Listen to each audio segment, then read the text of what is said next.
G'day, Fearlessly Failing fam. We have an incredible writer, director, and executive producer, Josh Friedman, jumping on the pod today. He is like a warm hug. You are in for such a treat. We're talking about his brand new feature film, The Queen's Jewels. Please jump online and follow and just support this unreal human being.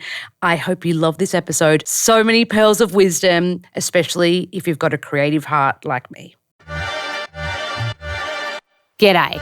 I'm Lola Berry, nutritionist, author, actor, TV presenter, and professional oversharer. This podcast is all about celebrating failure because I believe it's a chance for us to learn, grow, and face our blind spots. Each week, I'll interview a different guest about their highs as well as their lows, all in a bid to inspire us to fearlessly fail. Josh Friedman, welcome to the Potteroony. Hi. Hello, director, writer, executive producer. How are you?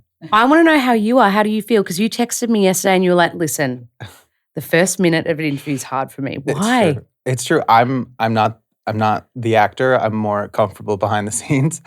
So it takes me about a minute to warm up and then I just kind of forget that it's happening. It's all new to me. So I'm just kind of going with the flow. Well, I can't tell. You feel very natural and chill and calm. Thank you. Just pretend we're matching. Yeah. Yes. We love a good matcha. Yeah. We love a good matcha. I love hearing an American say matcha. Well, obviously an Aussie says matcha and you say matcha. Matcha. I am a matcha man for sure. Okay, on the weekend, I'm going to dive straight in because I'm fangirling over you right now. Matt and I watched The Queen's Jewels and holy mackerel, it's incredible. So this is do I say directorial debut as a feature film director? Is that right? It is. It is my directorial debut as a feature film director, which is very exciting for me. Congrats. Thank you. So, okay, it feels to me, having seen it, action-packed, it's thrilling. It feels like it's fun for the whole family. Yes. For the listener or viewer at home, can you give us a little taste of the synopsis? What's it about? It's basically about a 300-year-old treasure and a character from a small town who basically realizes that the myth and the missing treasure still exists and has to go on this incredible adventure really to, I guess, avenge his father. And it's a really fun film. I really enjoyed making it. Do you know one of my favorite parts of it? And it might seem a bit off topic, but the friendship, kind of like camaraderie. Yeah. We get this, you get your hero's journey arc as Beau, the main character. Yes. But then you get to see like these other characters come in like Lala, and you get to see this beautiful friendship kind of like blossom throughout the film. Yeah. And so it kind of feels like this like friendship, like hero's journey, treasure, like adventure. Good. That's how it feels. Okay, so as you know, I'm a nerd. You already know this from our matcha date. Me too. Yes. Okay, I want to know behind the scenes. I have to ask, so is it true that the idea came to you from you literally met someone on the beach in Florida? Because where you're from is Treasure Coast. Am I saying that right? Yeah. So do you want me to jump in? Yeah. So like around COVID time, like nobody was doing anything in the industry. Like, and it was difficult even as an independent. I can only imagine the working artists at that time, but trying to get the ball rolling. So I had a lot of downtime to kind of like stew on what my ideas are going to be. And then also there was so much time and like peace for me that I felt like I'm going to try to really focus on when this is all said and done, like how am I going to get to where I want to go? Yeah. And I find that being by the beach is something that brings me true peace. So I would spend a lot of time at the beach. And so, yes, like you said, I'm from a place called Vero Beach, which is a part of the Treasure Coast. So people all the time are using the metal detector and they're always like looking for stuff. And this guy he was just metal detecting, but I had seen him consistently for like a few days. Yeah. Like he was just always there and you don't really say anything. He's just doing his thing. He's got his little, headphones on and he's got his metal detector. And eventually like on day, like I don't know what day at this point it was, but I saw him And I eventually just stood up, walked over to him, and I said, "Hey, like, do you ever find anything? Like, ever? Like, That was my question just then. I was like, do you what? actually ever find Yeah. anything?" He's like, "Yeah, I do." And then he started telling me about the history of the town, and I have known like about the Treasure Coast and the treasure, but I didn't really like look into it as much as I should have, I guess, because the signs are everywhere, right? There's museums, there's like it's called the Treasure Coast. So I met this guy, and eventually we got chatting. I saw him again the next day, and we kind of built this kind of like friendly relationship. And he took me at some point, into his home, and he showed me like his museum of things that he's found. Like whether it was like a piece of a plate from this Spanish plate fleet, yeah, and like he was talking all about the treasure and how he had written a book about the treasure. I read the book; it was very cool. So yeah, he kind of inspired like what I was feeling at the time, being in this small little town and this treasure. And I was like, how is this not a movie? Like how this could be a total movie. So I basically took the concept of a true story, like the true history, I should say, and then created a fictional story around it. So in history, there's 12 ships that one made it back to France. The 11 of them sank in this hurricane right off of the Treasure Coast. And then I made up a story about the 13th ship. Then the 13th ship is completely fictional, as are the characters. But I kind of took like a creative liberty to just, I love it. to share with the world like this amazing history in a very small town that's very real. And it's super fun. What an amazing imagination you have. Oh, thank you. Holy mac, I love it. Okay, so if you have this idea, you get captivated by this story and you kind of let it take you on this journey, then, and correct me if I'm wrong, but you create a short from that. Is that like, was the next step, right? Yes. And then how does someone go from like, all right, I've got this vision, I'm going to create a short, then to be like, I know this is going to be a feature film? Yeah, this is fun for me to talk about. So I knew that when I made the short film, because there is a short film called The Queen's Jewels, I knew at that time that the story was going to be bigger. So I actually planned and strategized ahead of time to create a proof of concept, knowing that I'm going to use the short film to pitch the bigger idea. So, it's interesting too, because there's so many similarities between the short film and the feature film, but then there's so many differences. So it's cool to see how like that evolved. I didn't anticipate that when I created the short film, but I knew, like I was telling you, like I knew that I was gonna make this the feature film because you can only make so many short films, and like, and I love getting the awards. I love feeling like we're doing something that means something, and art gives to people, and to be able to share, to share my imagination with the world is so fun. But at some point, you have to be able to take the leap. If you're gonna be a filmmaker, you have to find the right way for yourself to make sure that you can do it. So I felt like I was starting to outgrow the short film space. So I swung really, really hard, and with the short film, and I just refused to to not give up just to get to where we are today. And here we are. So I'm proud of myself. I'm proud of my team. I'm proud of you. Thank That's you. unreal. Thank okay, so the location is off the charts amazing. Thank you. Talk to me about that, because so I believe it's set in the Bahamas, is that right? The storyline takes place in the Bahamas, yes. And looks incredible. Thank you. So so were you like, okay, was there like a location scouting process that you went through? Yeah. Share. Okay. So even though the film, the storyline is in the Bahamas, we actually filmed in the Dominican Republic, which is, the business side of things. There's incentives, there's tax credits, there's all these variables that come into play. But for me creatively, what I had written, it was a perfect match. Like I got to really play in the natural elements of what the Dominican Republic had to offer with, like you were saying, like these beautiful, well, you weren't saying this, but I'll say it for you. There's beautiful blue water. The caves. There's the caves. Yeah, it was like the perfect, a place to play with, creative and imagination. We did scout the Bahamas, and we did scout the Dominican Republic. And yeah, they both were enjoyable. I went back after we filmed in the Dominican Republic to the Bahamas, and I filmed for like 2 days just to get B-roll to kind of give life to the storyline, because it's so important to me to always try to make everything as authentic as it can possibly be. Even the beginning of the movie takes place in the Treasure Coast in Florida. Yeah. I brought like I was trying really hard to have like my artistic signature. But yeah, I mean, it was so fun. It was really hot. It was so hot, but wasn't there some totally walk that was like 300 steps to get to some cave? Is that right? And it was like a 7-series cave or something. Oh my gosh, you have to take a little boat and like literally like there's a guy that like pulls you on a rope to get across to the part. And I felt so bad. I'm like apologizing to everyone. Like I know that I'm the one that chose this part of the cave, but we have to get here in order to do it. But everybody handled it amazing. We had such a great team, and yeah, 300 steps down in the cave. There's bats swirling around. Oh yeah. And, it was truly beautiful though. It really is. So. Okay, there are so many really nice underwater scenes as well. And I can only imagine, I'm not a filmmaker, but I can only imagine that's a whole nother logistical situation. Yeah. Is it harder to film underwater, or is that just my brain tricking me?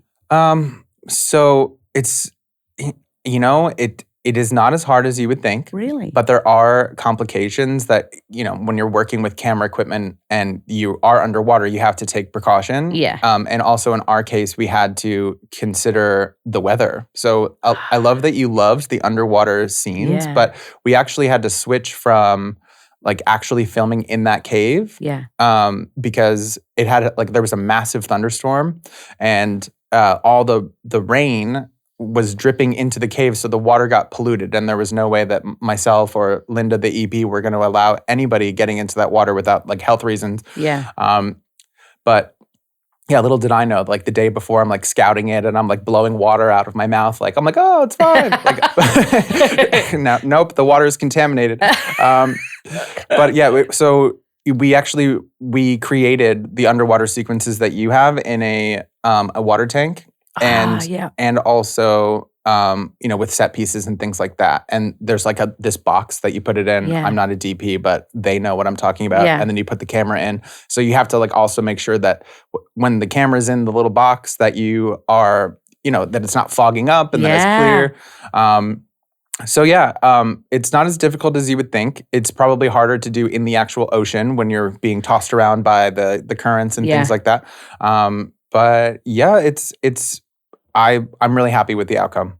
Oh, as you should be. The nature to me felt like one of the highlights, like the beauty of it, like the aesthetic feeling like I'm on the adventure too as a viewer. So you nailed it. Congrats on that one. Thank you. That brings me to a question, and I hope you don't mind me asking this, but were there any kind of hurdles where you were like, oh, like I'm going to have to like pivot, or I don't know if this is a very Australian or millennial thing to say, but like MacGyver this, like figure it out. Yeah.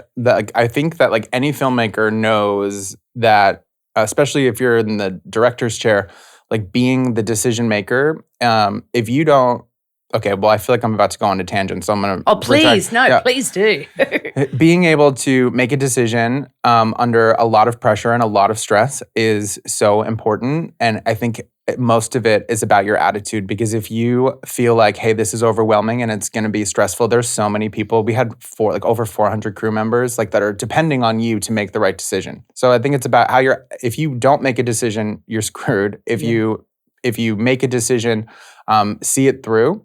So an example, when we were actually filming in the water tank, we had planned it. We were in the studio.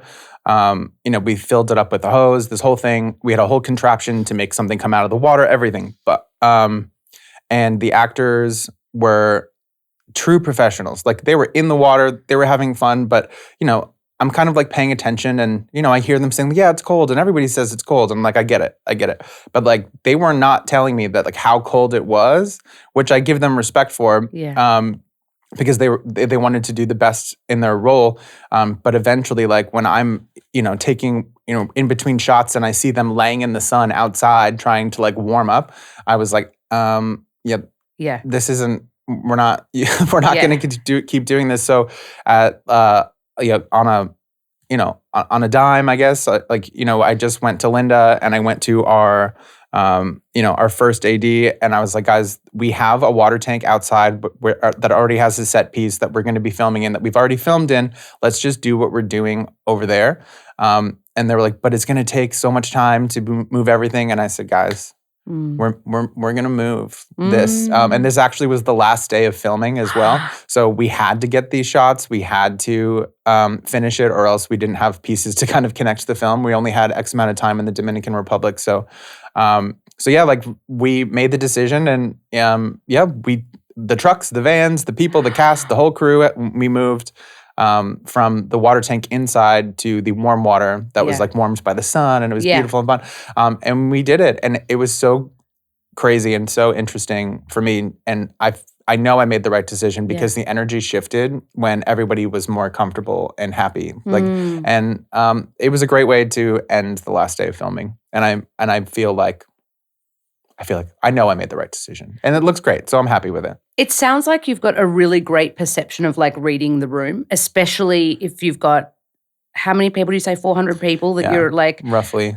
You've got to be aware of it. There's a lot of moving pieces, and making a decision like that, like you said, on a dime, like it's kind of being like, okay, this is the best decision for what we need to achieve right now that looks after everyone in the right way. Yeah. And I'm going to make that call, and I'm not going to second guess myself. Like, that's a skill. Thank you. Thank you. Yeah. And I am lucky though, because, there's so many great people that surround me that, that I'm able to make an informed decision. It's not like, it's just like me making that. It's like I very much like to listen to what's happening. And obviously this is a people person job, and to be a leader, if you're not listening, I don't know why you want to do what you do. So, I appreciate that. And, hopefully it gets me far. You've been described as a collaborative director, which I think as an actor is so warming to hear, because sometimes you've already got a bit of insecurity or a bit of self-doubt, especially on day one, but knowing that that's your style and knowing that you're so collaborative, you listen. And I've heard you say you really like to listen to the actors' feedback as well. So bad. I love that. It's so important. I mean, actors, they're the ones personifying your character.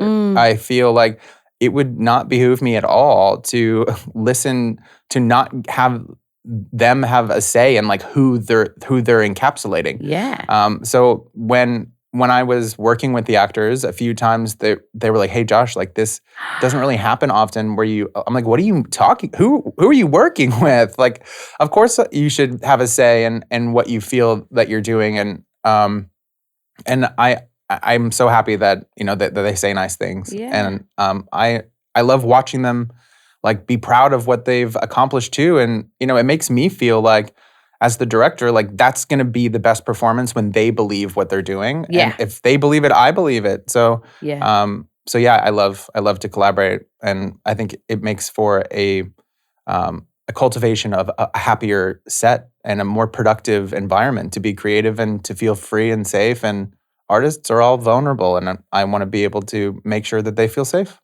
Yeah, and I think if you've all got the same, you're all connected to the same goal, the same, that's a really nice feeling to be part of this team, Yeah, totally. I think having that synergy, and we're all in this together, you create a bond, and we're all so close for X amount of time, and we're days and days, we're all experiencing the same kind of stress, and or maybe not stress because we did a great job, but you're in it together. We're in it together, and it creates it's like a team. It's like a sport. You build that bond, and it's really special. I would love to talk to you about casting, because I know the lead that plays Bo, and you had this connection over Florida, right? Yeah, crazy town, right? I didn't So fun fact.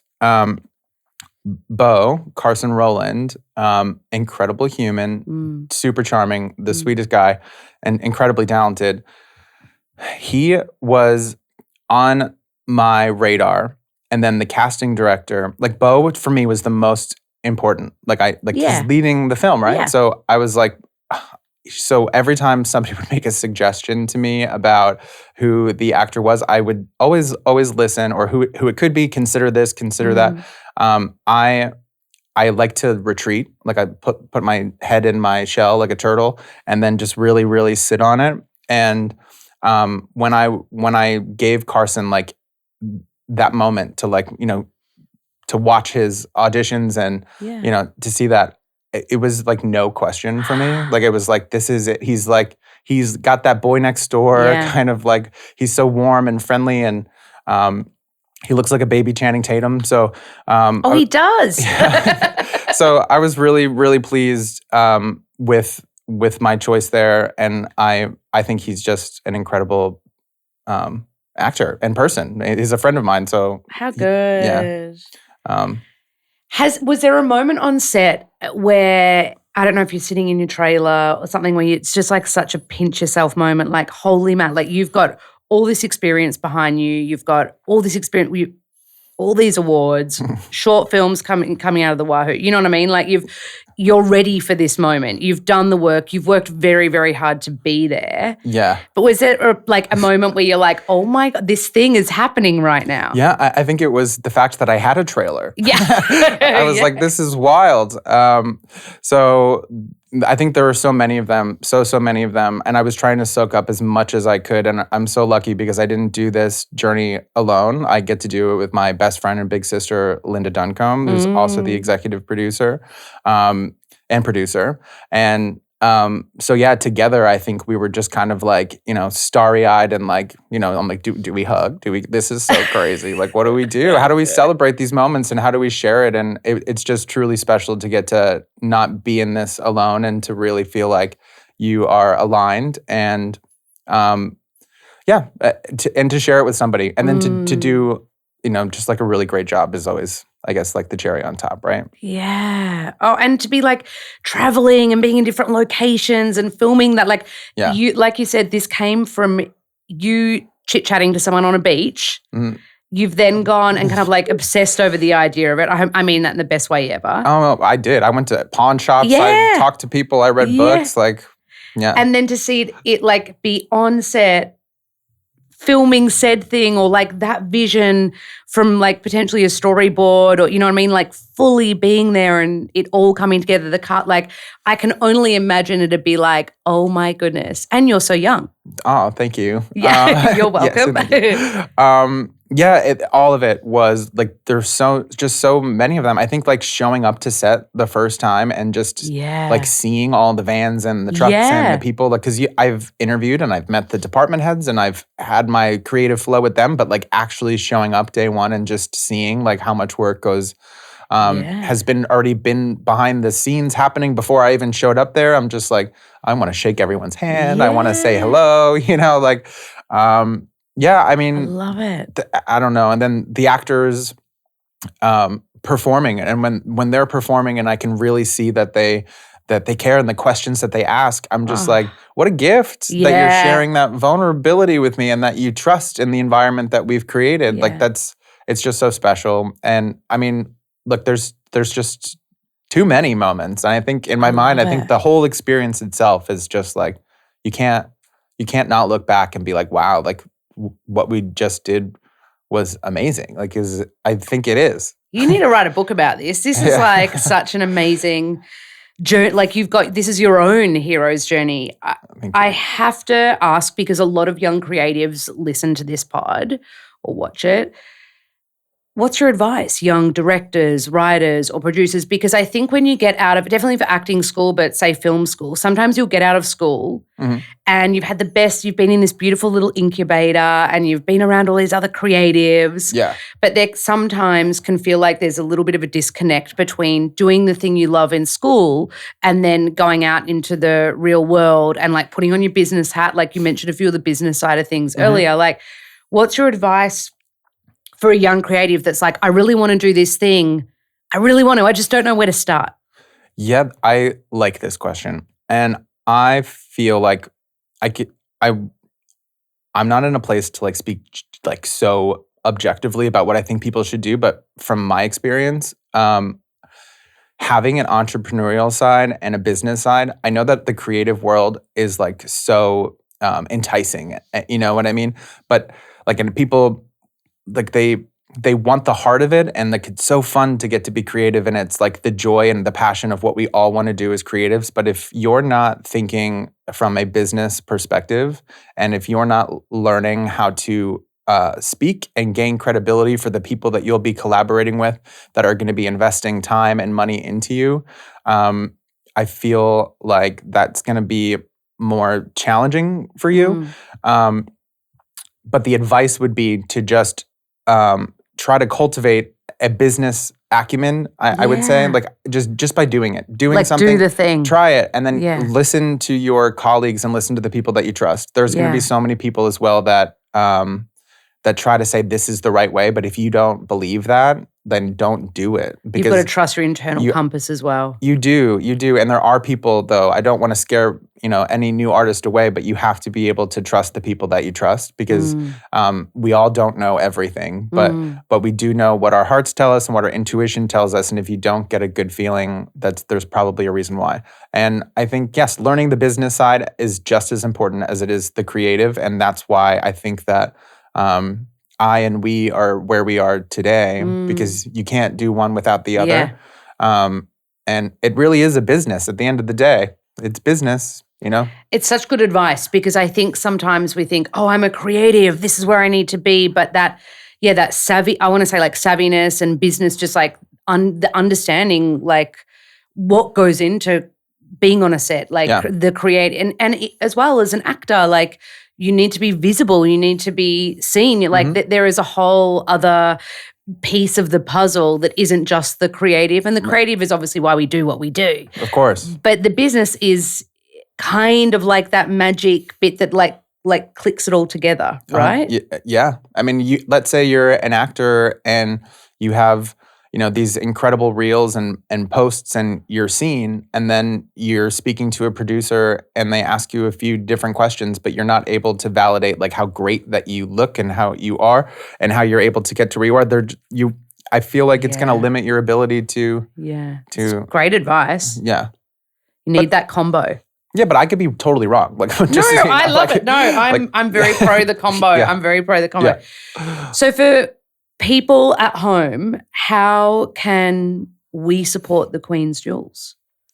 What's the best way? Like, obviously follow along on socials. Yeah, I would, follow the socials. Yeah, they'll be in the show notes. Right now, I think it's like staying patient. There are so many people right now that want to see the film, and I so badly want to show them the film. But it's amazing. We have some incredible things happening around festivals and distribution. And so we're doing everything we can. So I think it's just, if you see something you like share it. Yeah. Talk about it. Tell your friends. I love it. Yeah. That's the key, sharing, right? Share. Be present and stay patient while we get it ready to.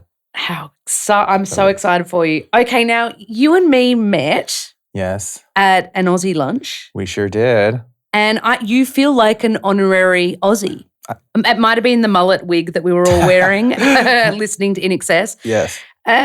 Can you share with me your next really exciting Australiana project? Yes. And first of all, thank you for saying that I'm an honorary Australian. I take so much pride in that. Yeah, you totally are. Thank you. You eat Vegemite, right? Yes. I even have a jar that has Joshy written on it. Oh, okay. Amazing. Okay, that's legit. From my big sister. Yeah, I had a feeling. So yeah, Linda and myself, are currently working on another feature film, Australian-based. Yeah.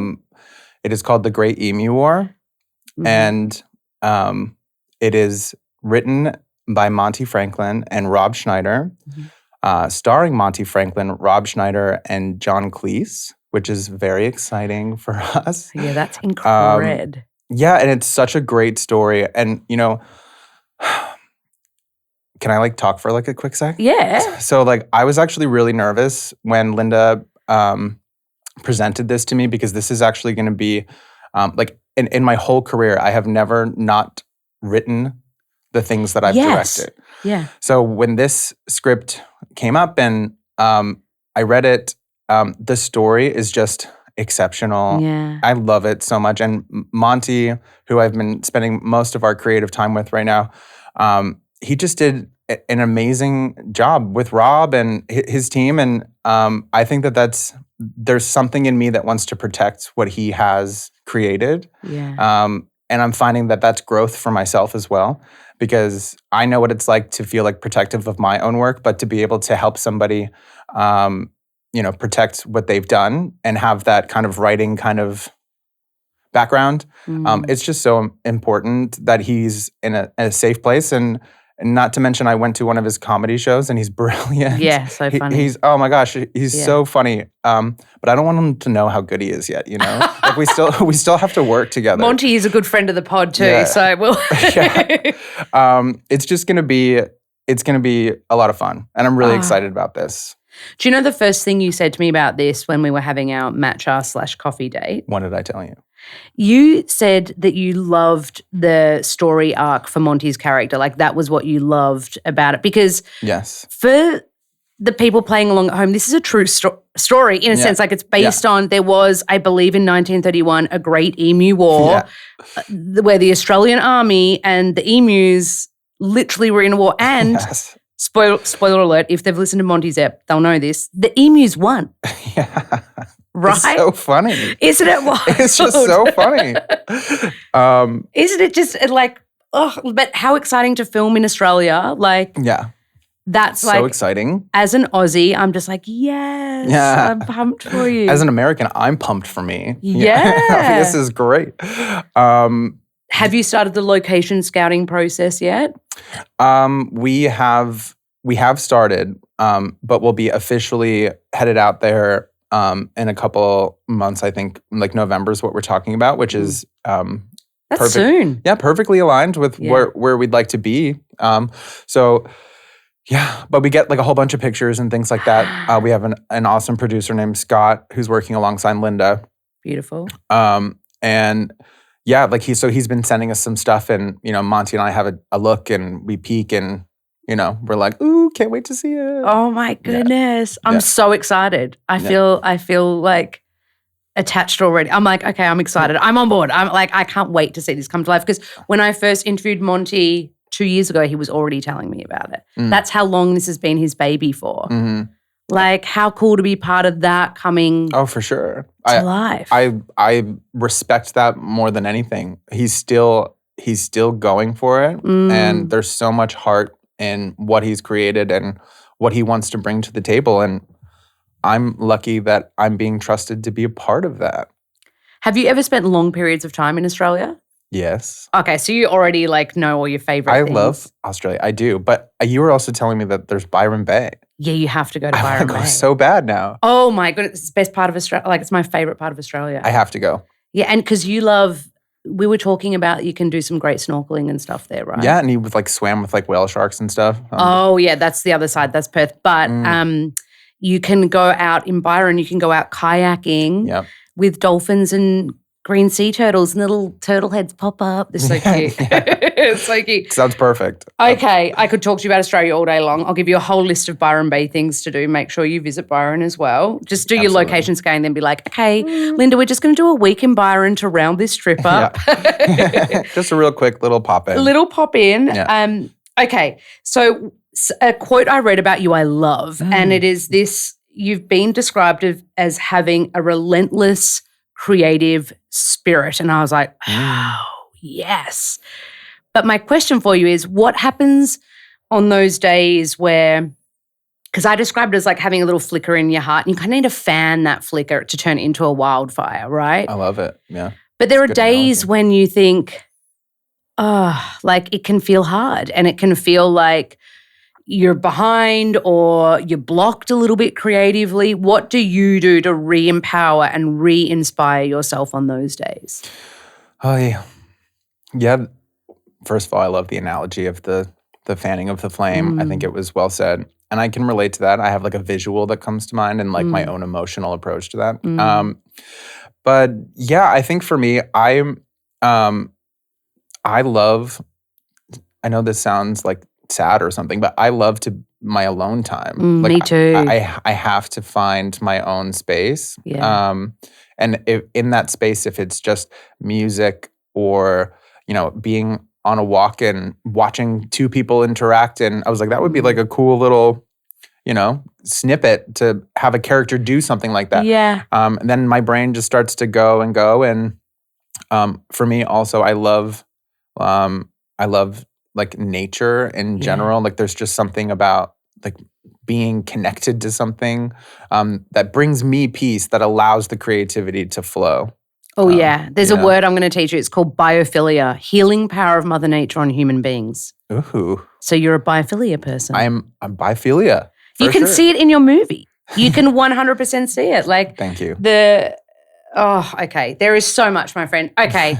I could literally talk to you. That's gone so quick. I could talk to you all day long. Yeah. I'm just going to say it here. You're going to have to come back on the pod. Let's do it. Because you're amazing. Oh, you were amazing. And I can't wait to see what happens next for you. And I'm here cheering you on. So please let me know whatever I can do to help. Thank you so much. You're stuck with me. So, but Josh, thank you so much for jumping on Fearlessly Failing today. Thank you so much for having me. I appreciate this. That's a wrap on another episode of Fearlessly Failing. As always, thank you to our guests, and let's continue the conversation on Instagram. I'm at Yummo Lola Berry. This poddy, my word for podcast, is available on all streaming platforms.